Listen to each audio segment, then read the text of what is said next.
Meu marido me arrastou para o baile de gala da empresa para impressionar o novo dono. Ficava me cutucando, sussurrando no meu ouvido que eu deveria ficar atrás, que meu vestido era uma vergonha. Quando o bilionário chegou, ignorou completamente o aperto de mão do meu marido.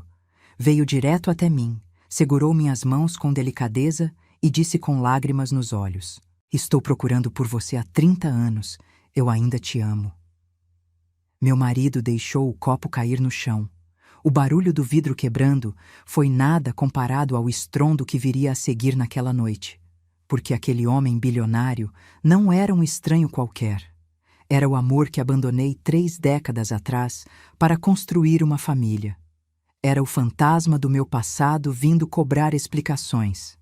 E meu marido, aquele que passava os dias me humilhando, estava prestes a descobrir que a mulher patética que ele tanto desprezava guardava segredos que destruiriam tudo o que ele conhecia.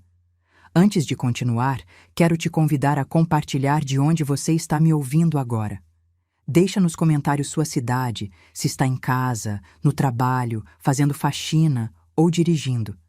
E se você gosta de histórias reais assim, se inscreve no canal porque essa aqui está só começando e você não vai querer perder o final. Acredite, vale muito a pena acompanhar até o fim. Naquele salão cheio de gente importante, com lustres de cristal e garçons servindo champanhe francesa, senti meu mundo desabar e renascer ao mesmo tempo. As pernas tremiam tanto que pensei que fosse cair ali mesmo, na frente de todos. Meu marido ficou branco, depois vermelho, sem entender nada. Mas para você compreender o tamanho do terremoto que estava acontecendo naquele momento, preciso voltar no tempo e te contar quem eu sou de verdade. Meu nome é Helena, tenho 63 anos e passei os últimos 35 anos da minha vida sendo a esposa perfeita de um homem que nunca me valorizou.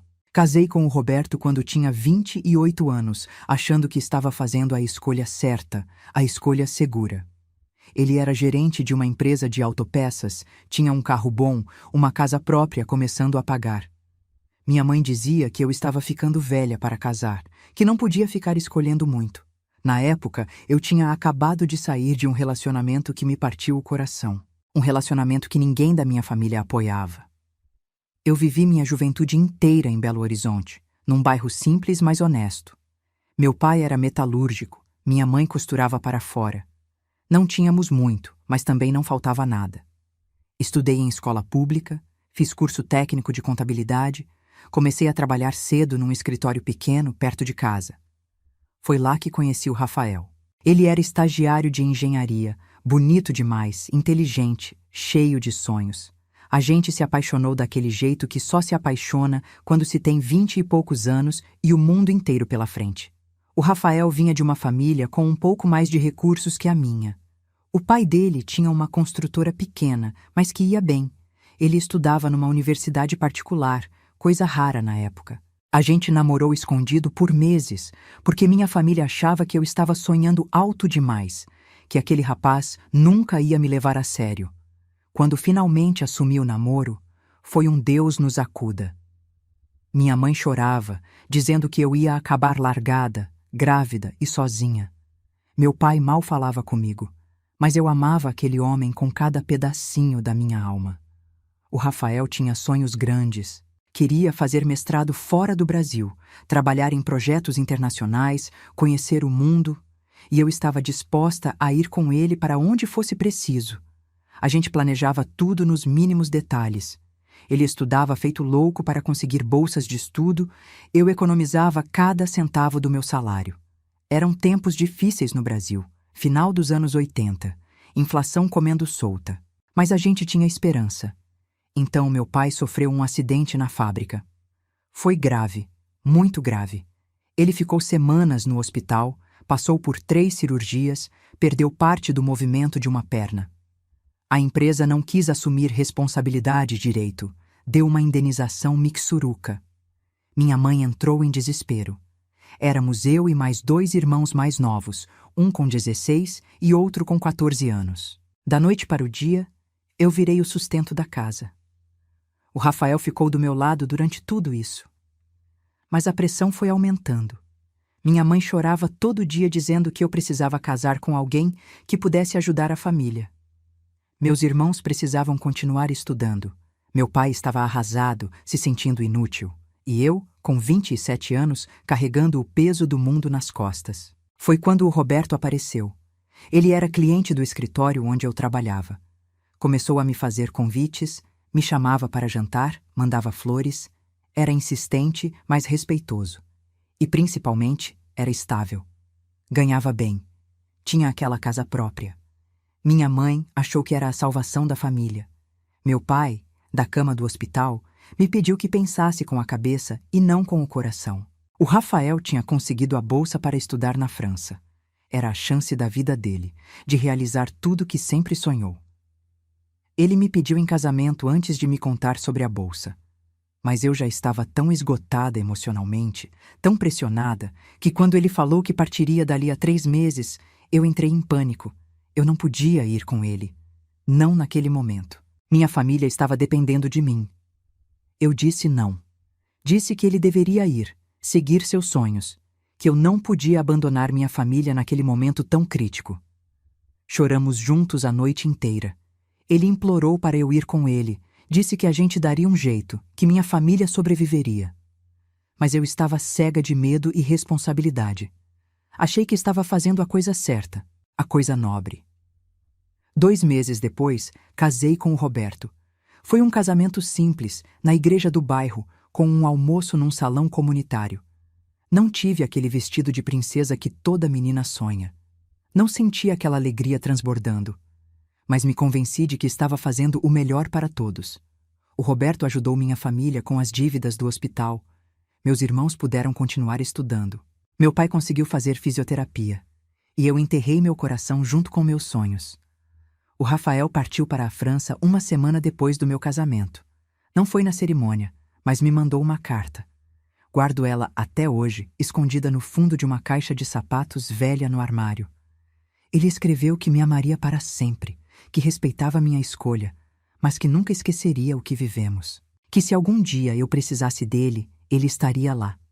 Chorei tanto lendo aquela carta que fiquei doente, de cama, por 3 dias. Disse ao Roberto que era gripe. Os primeiros anos do casamento foram suportáveis. O Roberto não era carinhoso, mas também não era ruim. Trabalhava muito, chegava em casa cansado, jantava assistindo televisão, dormia. Nos finais de semana, ia jogar futebol com os amigos ou ficava mexendo no carro. Eu cuidava da casa, cozinhava, lavava, passava. Trabalhava meio período no escritório para ter meu próprio dinheiro. Ajudava minha família sempre que podia. Tivemos uma filha, a Júlia. Ela nasceu 2 anos depois do casamento e foi a luz da minha vida. Toda a capacidade de amar que eu tinha guardada transbordou naquela criança. Cuidei dela com toda a dedicação do mundo. O Roberto era pai ausente, daqueles que acham que o papel de homem é só trabalhar e trazer dinheiro para casa. Nunca trocou uma fralda, nunca acordou de madrugada, nunca foi a uma reunião de escola. Conforme os anos foram passando, o Roberto foi ficando cada vez mais crítico comigo. Reclamava da comida, da casa, do meu corpo que tinha mudado depois da gravidez. Comparava-me com as esposas dos colegas de trabalho.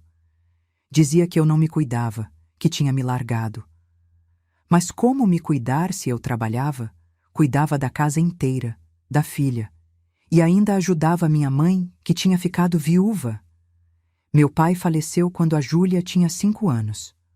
O coração não aguentou tantas complicações de saúde. Foi um golpe terrível. Minha mãe veio morar com a gente por um tempo. O Roberto reclamou tanto que depois de 6 meses consegui um apartamentinho simples para ela, que ajudava a pagar.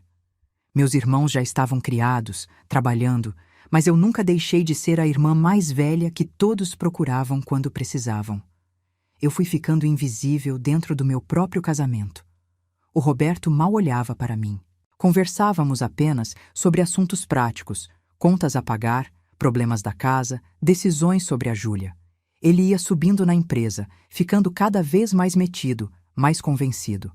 Começou a frequentar clubes, fazer relações com gente importante, e eu ficava cada vez mais apagada ao lado dele. A Júlia cresceu e foi para a universidade em São Paulo. Ela conseguiu passar em direito numa universidade pública lá. Foi embora de casa com 19 anos.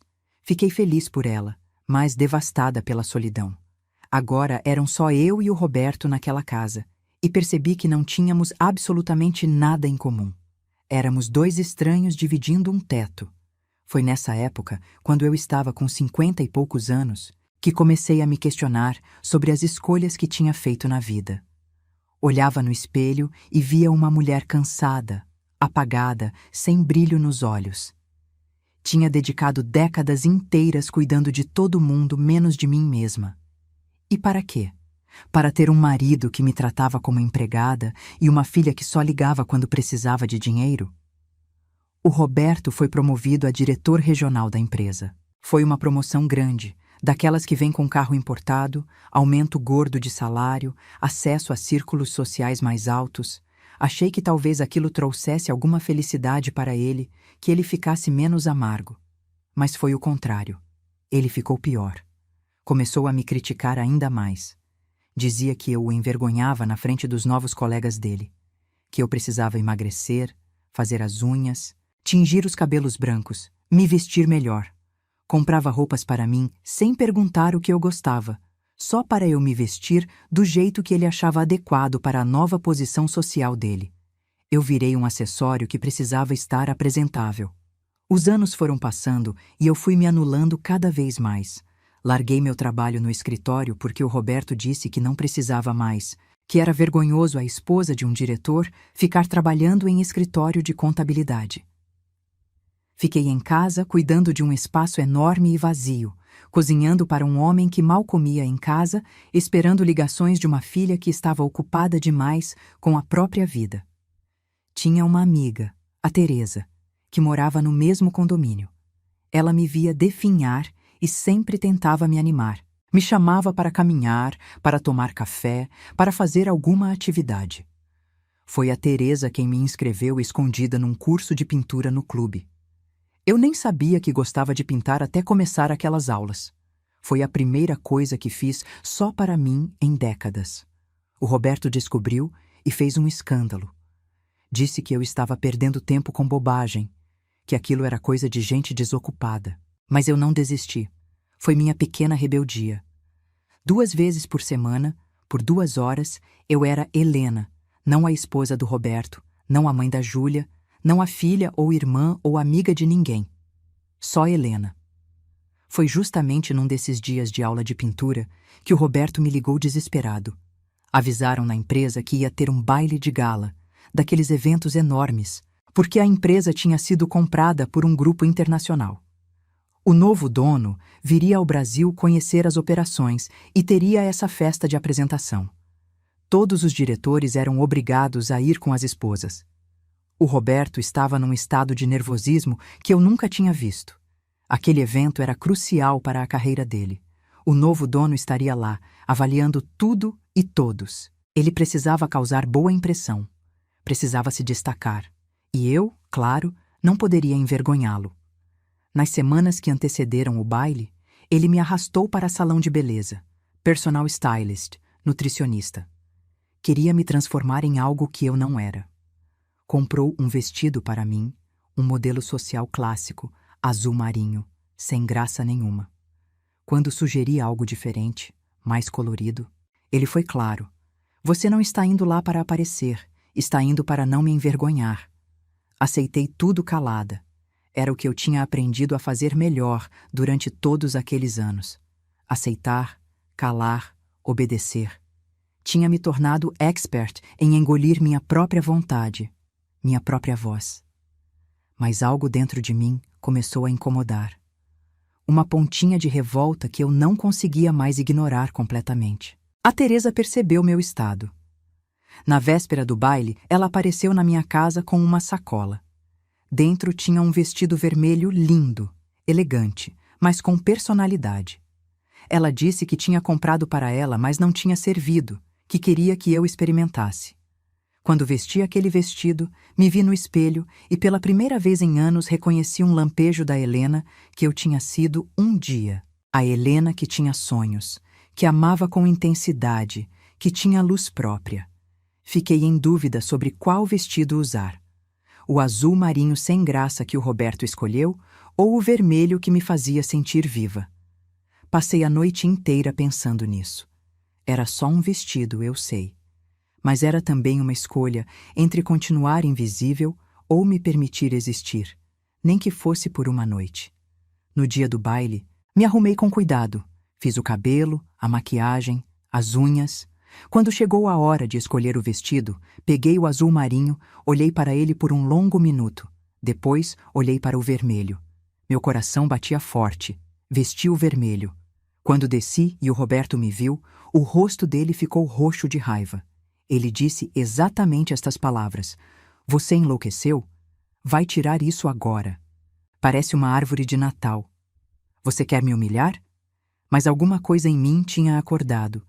Respondi com calma que estava bonita, que o vestido era elegante e apropriado. Ele rosnou que eu iria me arrepender, que ficasse quieta no canto durante o evento inteiro, que não abrisse a boca para ninguém. No caminho para o hotel onde seria o baile, ele não falou uma palavra comigo. Apenas respirava fundo, com raiva. Eu olhava pela janela do carro, vendo a cidade passar, e uma sensação estranha tomava conta de mim. Era como se alguma coisa estivesse prestes a acontecer. Não sabia o quê, mas sentia no ar. O salão do hotel estava deslumbrante.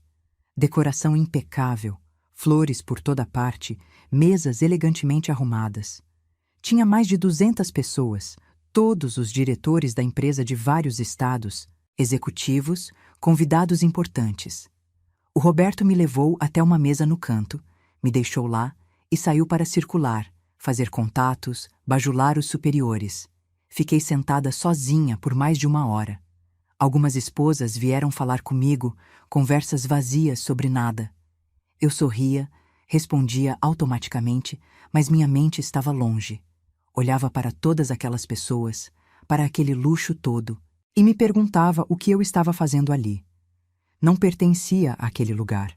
Não pertencia mais a lugar nenhum. Foi quando anunciaram a chegada do novo dono. Todo mundo ficou em polvorosa, se arrumando, alisando roupas, preparando sorrisos. O Roberto veio correndo até mim, me cutucou com força e sussurrou irritado no meu ouvido: "Fica atrás de mim e não abre a boca. Seu vestido já é vergonha suficiente, não piora as coisas." As portas do salão se abriram. Entraram alguns seguranças primeiro, depois assessores, e finalmente ele, o novo dono. Um homem alto, de cabelos grisalhos bem cortados, terno impecável, postura confiante de quem está acostumado a mandar. Ele cumprimentava as pessoas conforme avançava pelo salão, apertando mãos, sorrindo educadamente. O Roberto se posicionou estrategicamente no caminho dele, me empurrando literalmente para trás.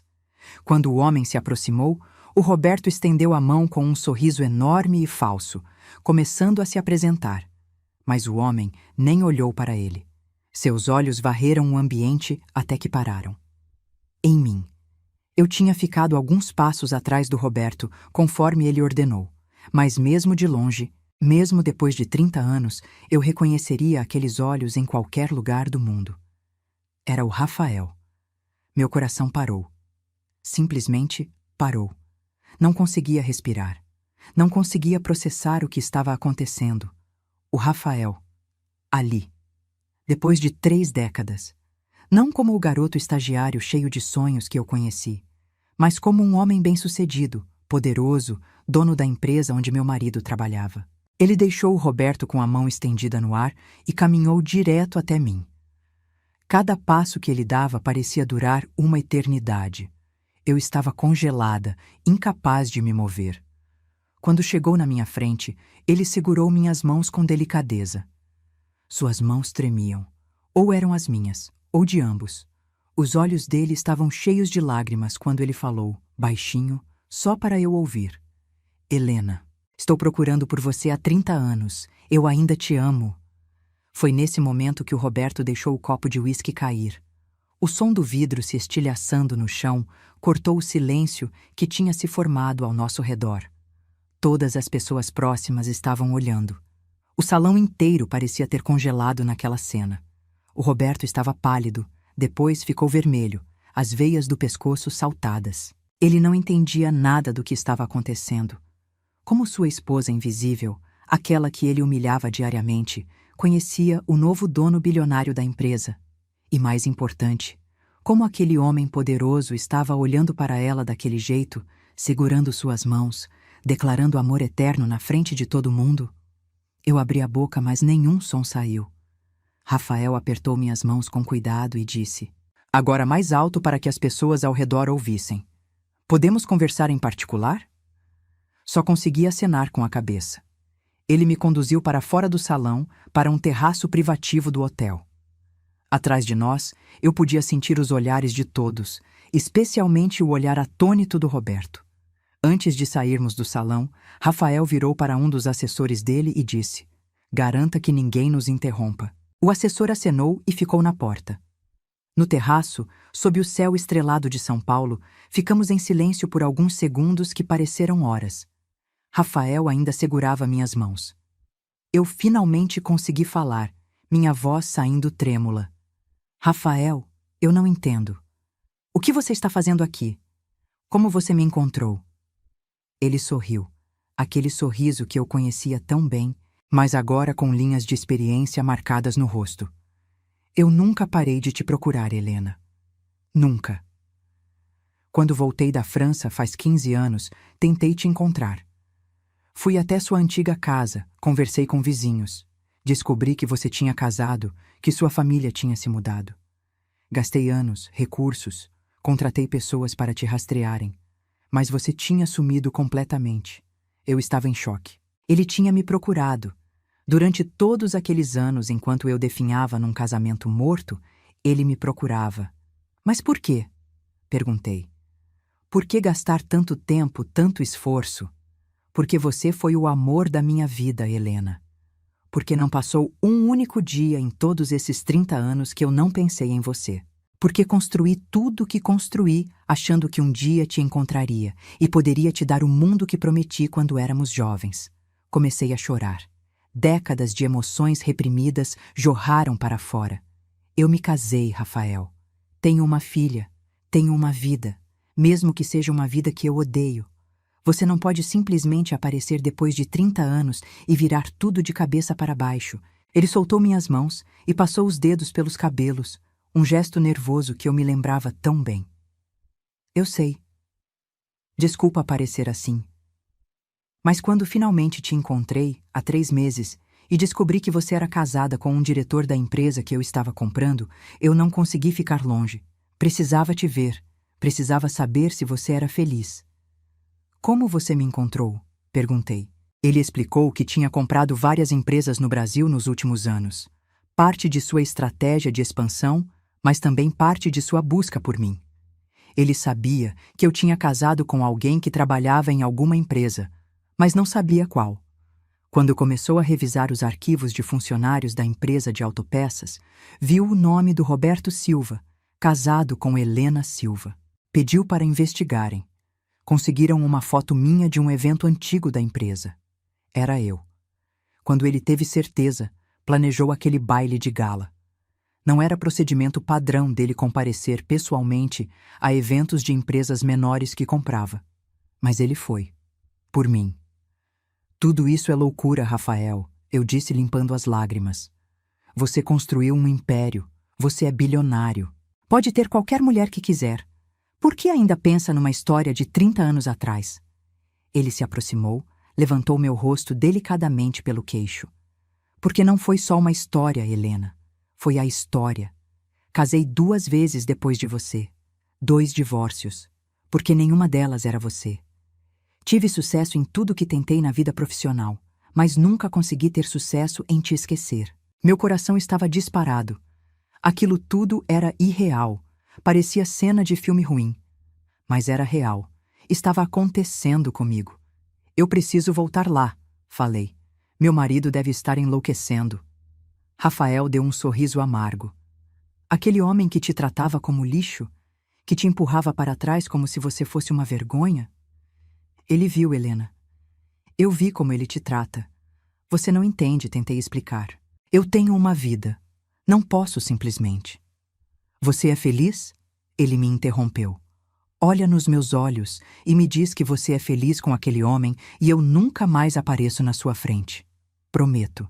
Me diz que você me esqueceu completamente e eu respeito isso. Abri a boca para responder, mas nada saiu, porque não podia mentir para ele. Não depois de tudo. Ele continuou. Eu não vim aqui para destruir sua vida, Helena. Vim para te oferecer uma opção, uma escolha que você não teve há 30 anos. Não precisa me responder nada agora. Mas pensa. Pensa se você quer continuar vivendo essa vida que tem ou se quer tentar algo diferente. Ele tirou um cartão do bolso e colocou na minha mão. Meu número pessoal. Se você quiser conversar, me liga. Quando quiser. Se não quiser, tudo bem. Mas pelo menos agora você sabe que eu nunca te esqueci. Que eu voltei. E que dessa vez não vou embora sem lutar por você. Antes que eu pudesse responder qualquer coisa, ele se virou e voltou para o salão. Eu fiquei ali no terraço, segurando aquele cartão, com as pernas bambas e a mente em total confusão. Quando finalmente voltei para dentro, o Roberto me agarrou pelo braço com força, machucando. Ele me arrastou para um canto e sibilou. O que foi aquilo? Como você conhece aquele homem? O que vocês conversaram? Tentei me soltar, mas ele apertou mais.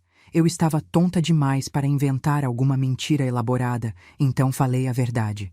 A gente namorou antes de eu casar com você. O rosto dele ficou transfigurado de raiva. Namorou. E você nunca me contou que namorou com um bilionário? Ele não era bilionário quando a gente namorava, respondi. Era só um estagiário pobre como eu. O Roberto soltou uma risada sem humor. Claro. Você conseguiu um bilionário apaixonado e escolheu casar comigo. Que burrice.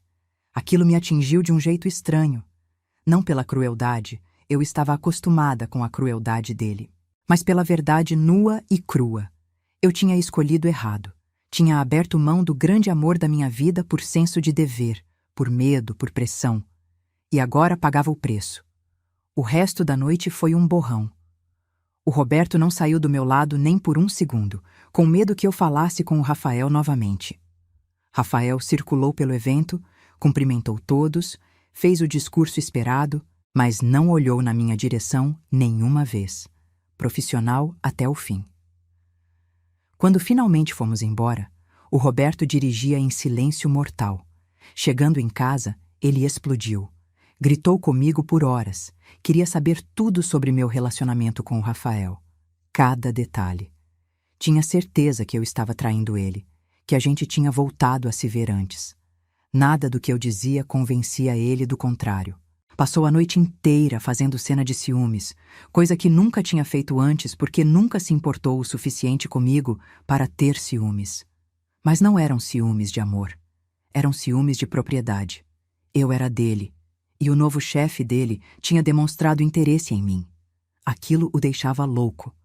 Nos dias seguintes, ele me vigiava. Checava meu celular, meus e-mails, me ligava várias vezes por dia querendo saber onde eu estava. Estava paranoico. Ao mesmo tempo, ficou obcecado em descobrir tudo sobre o Rafael.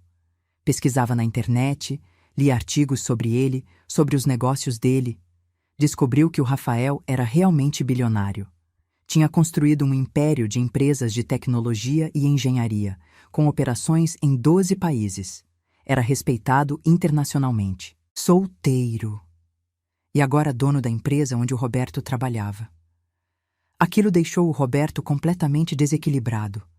Ele oscilava entre me xingar por ter deixado escapar um bilionário e ter medo de perder o emprego.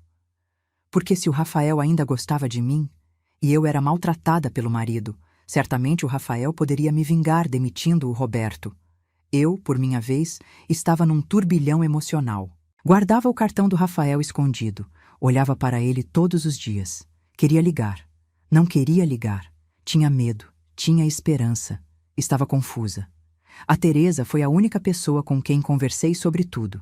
Ela ficou chocada com a história toda. Me incentivou a pelo menos conversar com o Rafael. Você passou a vida inteira sacrificando sua felicidade pelos outros, Helena. Quando é que vai fazer algo por você? Mas eu tinha medo. Medo de me iludir. Medo de destruir tudo. medo de ser feliz. Porque quando a gente passa tanto tempo sendo infeliz, a felicidade assusta. Passou 1 semana, 2 semanas. O Roberto foi ficando mais calmo conforme nada acontecia na empresa. Ele não foi demitido. Ninguém falou nada sobre aquela cena no baile. A vida voltou ao normal, ou ao que passava por normal na nossa casa. Mas eu tinha mudado. Algo tinha despertado dentro de mim naquela noite. Ver o Rafael tinha me lembrado de quem eu era antes de me perder, antes de me anular, antes de aceitar ser invisível. Comecei a me cuidar mais. Voltei para a academia, tinha parado fazia anos. Comecei a ler de novo. Tinha sido uma leitora voraz na juventude. Passei a pintar mais, não só nas aulas, mas em casa também. Comprei telas e tintas e transformei um cantinho da casa no meu ateliê. O Roberto reclamava, claro, dizia que eu estava desperdiçando o dinheiro dele com bobagens. Mas algo tinha mudado em mim. Eu não ligava mais tanto para as reclamações dele. Uma casca grossa estava se formando ao meu redor. Foi num desses dias, enquanto pintava, que meu celular tocou. Número desconhecido. Atendi. Era o Rafael. Meu coração disparou só de ouvir a voz dele. Ele perguntou se podia conversar, se eu estava sozinha. Disse que sim. Falamos por 2 horas. Ele me contou tudo sobre os 30 anos que passamos separados. Sobre como foi viver na França, o mestrado, as dificuldades. Como começou a trabalhar numa grande empresa de engenharia lá, como foi subindo, como eventualmente abriu a própria empresa. Os desafios, os sucessos, os fracassos. Contou sobre os 2 casamentos frustrados.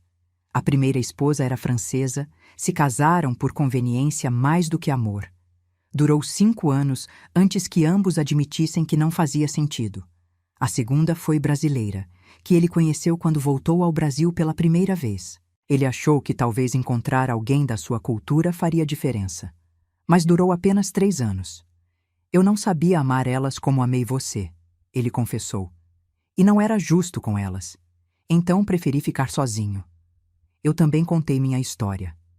O casamento sem amor, a dedicação à filha, os anos se arrastando, a solidão mesmo estando acompanhada. Chorei falando, ele chorou ouvindo. Antes de desligar, ele disse: "Não quero te pressionar, Helena, mas precisa saber que agora que te encontrei, não vou desistir fácil. Vou te conquistar de novo, do jeito certo, no tempo certo. Pode levar 1 ano, 5 anos, 10 anos. Não importa. Esperei 30, posso esperar mais." Aquelas palavras mexeram comigo de uma forma que não consigo descrever. Alguém disposto a esperar por mim, a lutar por mim, depois de uma vida inteira sendo tratada como descartável. A gente passou a conversar regularmente. Começou com uma ligação por semana. Depois, a cada 2 dias. Logo era todo dia. Conversas longas sobre tudo e sobre nada. Ele me mandava fotos dos lugares onde viajava a trabalho. Eu mandava fotos das minhas pinturas. Não era um caso. Não nos encontrávamos fisicamente. Não havia nada físico entre nós. Mas era uma conexão emocional profunda que foi crescendo. Ele voltou a despertar partes de mim que estavam mortas. Minha curiosidade, minha alegria, minha capacidade de sonhar. O Roberto percebia que eu estava diferente, mas não entendia o porquê. Eu sorria mais, estava mais leve. Ele achava estranho, mas também estava ocupado demais com problemas no trabalho para investigar muito. Porque as coisas na empresa tinham começado a ficar complicadas. O Rafael tinha colocado uma nova gestão no comando, gente dele, competente e exigente. Estava fazendo uma reestruturação profunda. Vários diretores antigos estavam sendo substituídos por executivos mais qualificados. O Roberto vivia ansioso, trazendo o trabalho para casa, estressado. Sua posição não estava garantida. Ele precisava provar seu valor constantemente. E não estava sendo fácil porque ele tinha chegado àquela posição mais por política interna do que por real competência. Um dia, ele chegou em casa transtornado.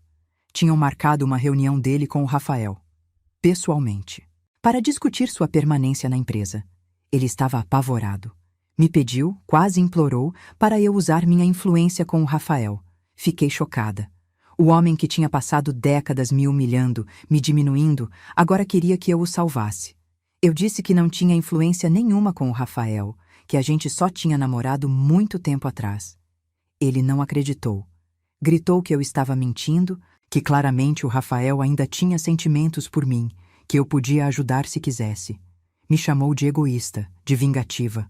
Foi irônico ouvir aquilo do homem mais egoísta que conheci. Naquela noite liguei para o Rafael e contei sobre a reunião. Ele suspirou.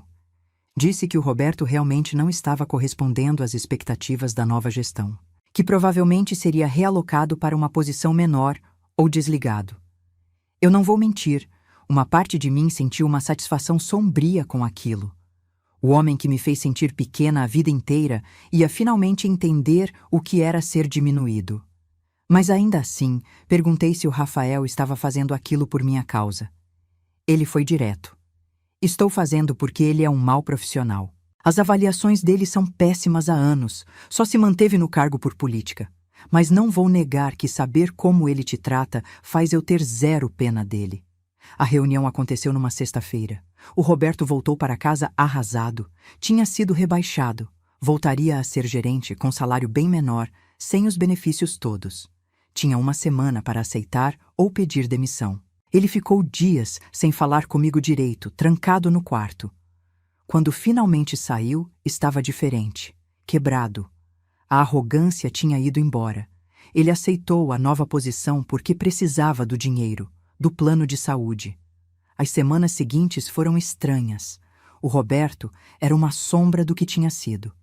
Chegava em casa cabisbaixo, derrotado. Não me criticava mais porque estava ocupado demais com a própria miséria. Eu deveria ter sentido pena, mas não sentia. Enquanto isso, minha relação com o Rafael só crescia. Ele voltava ao Brasil frequentemente a trabalho e a gente começou a se encontrar para tomar café, almoçar, sempre em lugares discretos, nada comprometedor. Mas era inegável que estávamos reconstruindo algo. Eu ainda morava com o Roberto, mas éramos completamente desconectados. Vivíamos como colegas de apartamento que mal se toleravam. Não compartilhávamos cama há anos. Não compartilhávamos nada. A Teresa me questionava por que eu não me separava logo. E a verdade é que eu tinha medo. Medo de ficar sozinha. Medo de magoar a Júlia, mesmo ela sendo adulta. Medo de o que as pessoas iam pensar. Medo de estar velha demais para recomeçar. O Rafael tinha paciência. Nunca me pressionou. Só dizia que quando eu estivesse pronta, ele estaria lá. Que não tinha pressa porque sabia que valeria a pena esperar. Foi num daqueles almoços que ele me fez uma proposta. Ele tinha um projeto grande de construção na região de Minas Gerais, perto de onde eu cresci. Precisava de alguém de confiança para gerenciar a parte administrativa local. Alguém com experiência em contabilidade, organizado, responsável. Estava oferecendo o emprego para mim. Fiquei sem palavras. Um emprego. Minha independência financeira de volta. Uma chance de ter propósito novamente. Mas não é por pena? Perguntei. Não é porque você gosta de mim? Ele sorriu. É porque eu confio em você. E sim, porque eu te amo e quero te ter perto. Mas também porque sei que você é competente e preciso de alguém competente. Pensa com carinho. Aquela proposta mexeu comigo profundamente. Representava liberdade.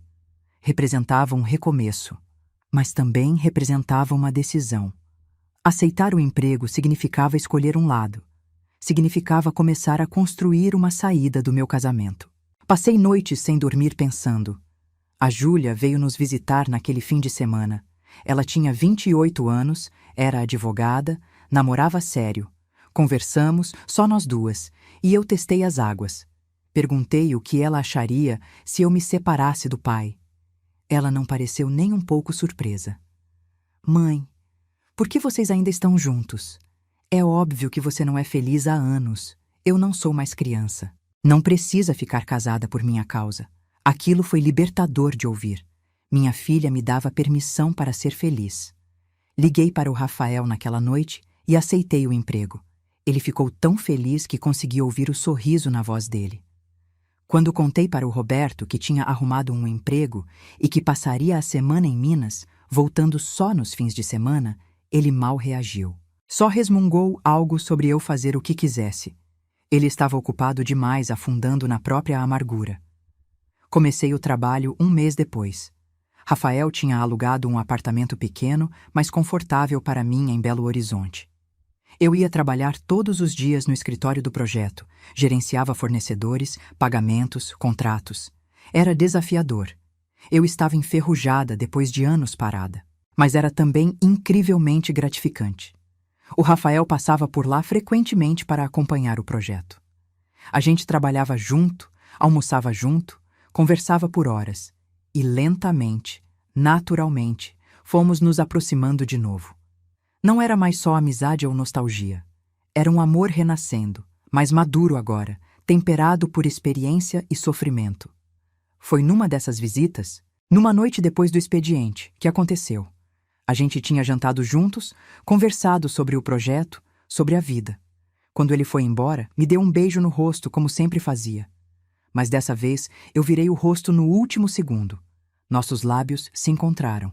O beijo começou suave, mas logo se intensificou.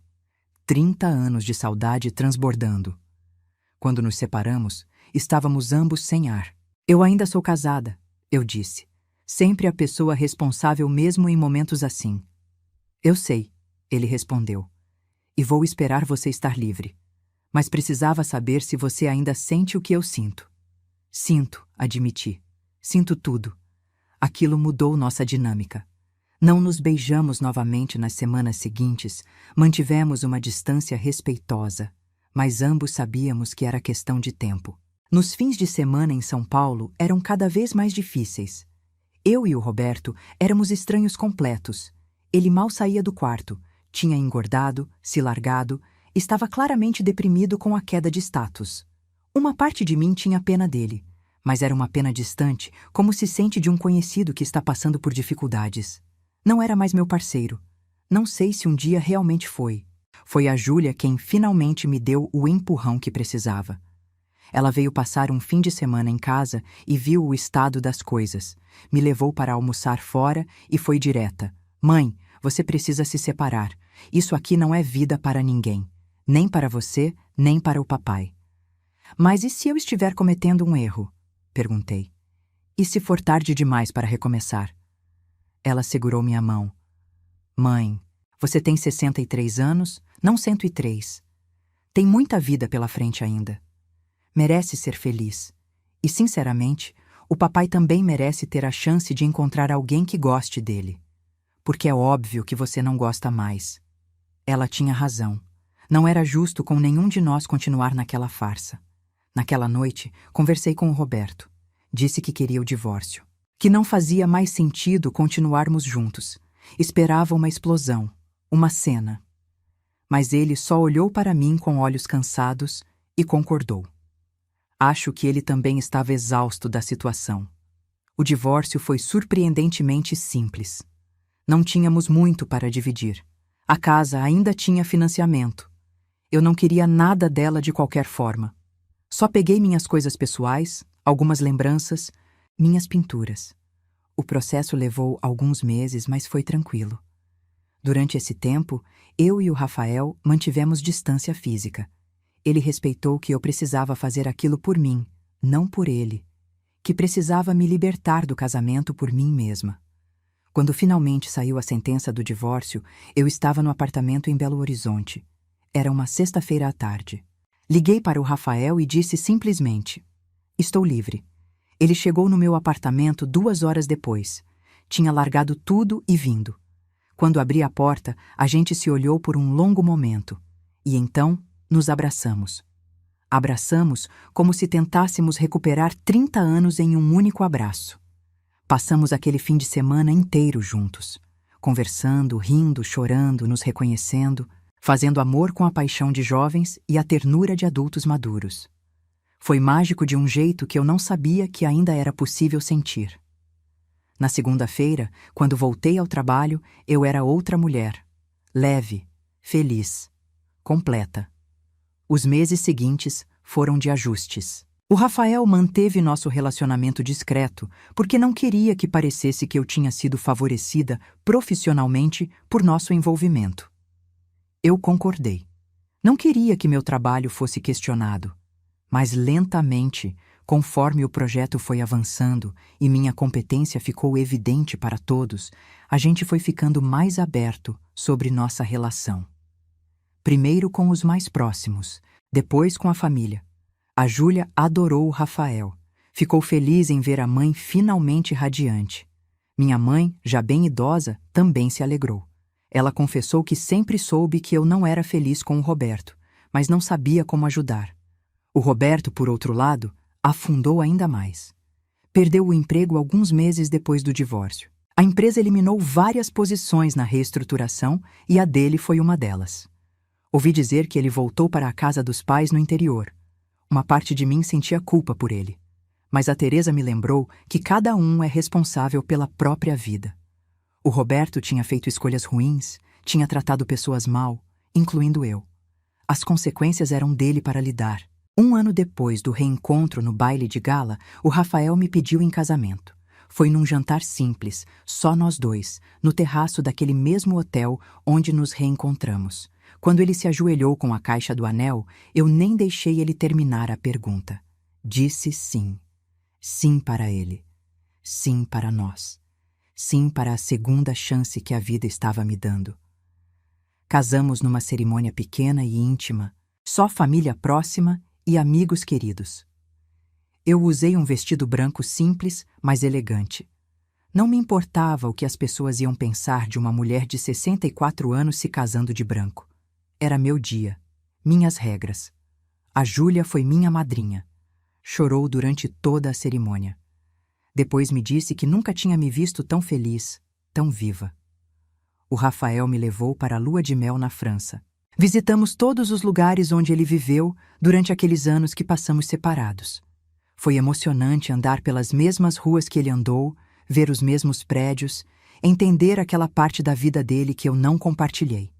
Mas o mais importante foi perceber que aqueles 30 anos não foram desperdiçados. Eles nos moldaram, nos prepararam para esse momento. Se tivéssemos ficado juntos quando éramos jovens, talvez não tivesse dado certo. Éramos muito imaturos, muito diferentes. Mas agora, com tudo o que vivemos, aprendemos, sofremos, estávamos prontos um para o outro. Voltamos ao Brasil e construímos nossa vida juntos. Não foi sempre fácil. Relacionamentos nunca são, não importa quanto amor exista. Tivemos que aprender a conviver, a ajustar expectativas, a lidar com as marcas que carregávamos de nossos passados. Mas foi a primeira vez na vida que me senti verdadeiramente parceira de alguém. O Rafael me consultava em decisões, valorizava minha opinião, me tratava como igual. Era uma sensação completamente nova e maravilhosa. Continuei trabalhando nos projetos dele. Descobri que tinha talento para gestão, para negociações. O Rafael me incentivou a fazer cursos de atualização, a me desenvolver profissionalmente. Com 60 e poucos anos, eu estava tendo a carreira que nunca tive quando jovem. Minha relação com a Júlia ficou ainda melhor.